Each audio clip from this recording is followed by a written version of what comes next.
এই ফুড কোর্টে আপনার রমজানের সময় আপনার কি কি আইটেম থাকবে? ভাই অ্যাজ ইউজুয়াল আমার স্বতন্ত্র খাবারগুলো অ্যাভেলেবেল থাকবে, পাশাপাশি কিছু ইফতারি আইটেম অ্যাড হতে পারে। এছাড়াও এখানে পাবেন জুস, অর্থাৎ সারাদিন রোজা রেখে যে ক্লান্তিময় সময়টা আমরা পার করি ওইটা রিফ্রেশমেন্ট নেবেন আমার এইখানে ফুডটাকে এসে জুস খেয়ে। আচ্ছা, রমজানের আইটেম আপনার কি কি থাকতে পারে?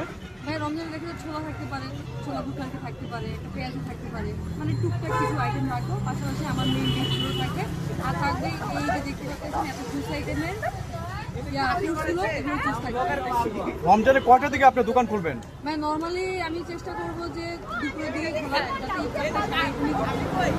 ইফতার কি এখানে লাইভ তৈরি হবে? এখানে লাইভ তৈরি করবে, এখানে বাসা দিয়ে কিছু তৈরি করে আনা হবে না, সব কিছু লাইভ হবে। আচ্ছা, ধন্যবাদ। আগামী রমজান আপনার বন্ধ থাকবে।